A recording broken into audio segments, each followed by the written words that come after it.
Your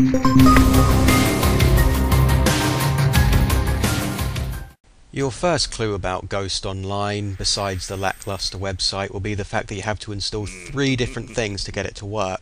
Usually this wouldn't be too bad, besides the fact that all in a foreign language. I could have sold these people my soul and I wouldn't know about it. But I don't care if there's an English installer hidden away, unless part of the game is to find it. Joining's no picnic either. I was told my username was too long, my password was too short, and on top of that someone's using my email, apparently, to play the game. You know what? The punishment fits the crime, so I don't really care. Anyone who says Ghost Online isn't trying to emulate MapleStory is either retarded or high. They're just trying to steal the cash cow MapleStory's been milking to death. What genre is MapleStory anyway? I was going to make a comment that I can't really blame Ghost Online for emulating MapleStory, seeing as most kart racing games are just Mario Kart with different textures and less loathable characters. Not that Mario Kart doesn't have one. I mean, we all hate Diddy Kong.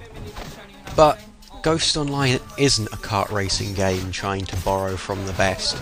No, they have no excuse. Game's a direct copy-paste of MapleStory.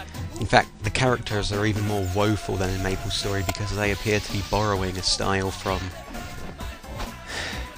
Gaia Online. Ugh, I hate even mentioning that game.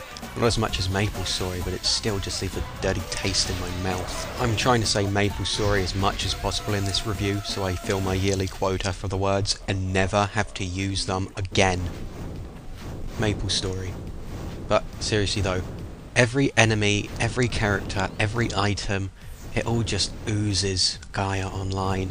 And not those nice comics that they sometimes posted that I never read once. It also really doesn't help that most of the players look exactly the same either. The community somehow find a way to be slightly more annoying than that in MapleStory, because 3/4 of the people who play Ghost Online have MapleStory installed on their computer, and the other quarter probably got banned from MapleStory for being too obsessive with MapleStory.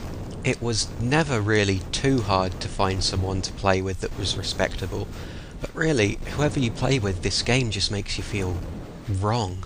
If I had to place the Ghost Online community somewhere on the horribilometer, with bots being the nicest online community, Grand Chase being the middle ground, and Vicadia being the absolute scum of the earth, hope they fall down the stairs into busy traffic, I would probably rate it, let's say 7.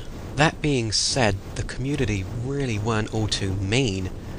They were more like Trickster, annoying. Thing is though, you'd expect worse from a game like this. It's kinda like seeing a cat eat a heavy meal, then having it only throw up a little bit on your face. Gameplay is the same painful, slow, long grind found in MapleStory. On top of that, you have the bare basic stats. Accuracy? Pfft, forget it. In fact, all of my previous complaints so far have been little things. Admittedly, a big giant pile of little things all adding up to one gargantuan totem pole of failure, but still little things nonetheless. My only large complaint is the fact there's so little originality in this game. I mean, all the characters look the same, it's basically a cut and paste of MapleStory. You have the bare minimum stats, not that stats are particularly creative.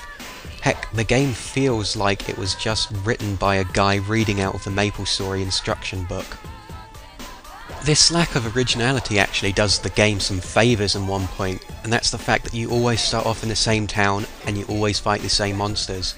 The split in MapleStory made the game feel less friendly, plus having MapleStory ask you where you want to start out and what monsters you want to fight is basically like having a rapist ask you if you want the red or blue mouth gag. Not that I'd imagine there'd be much of a market for blue mouth gags. The big split in MapleStory just felt unnecessary, seeing as so much of the game is exactly the same anyway. Putting all of these major complaints aside, there isn't anything particularly awful about the game, other than it's very underwhelming, and honestly I was expecting it to be. I'm honestly not sure what I wanted out of Ghost Online. I think a MapleStory where you don't hate everyone around you when it doesn't rely so heavily on purchasable items, but I guess in that sense it succeeds. Not incredibly largely, but it still succeeds. Maybe I'm so bitter because when I started to notice it was succeeding in these things, I quickly found out that the rest of the game was very lackluster. The fact that the game succeeds where MapleStory fails, but still has a lot of other of MapleStory's failings, just seems like a waste. I may have been a little harsh on Ghost Online, but I really, really just hate cash-ins. I hate being disappointed, and most of all, I hate being beaten by that damn dragon in Mega Man 2 after I download it on Virtual Console. Then I have to spend my time reviewing a game that I don't really like. Seriously, god damn that dragon! God damn him!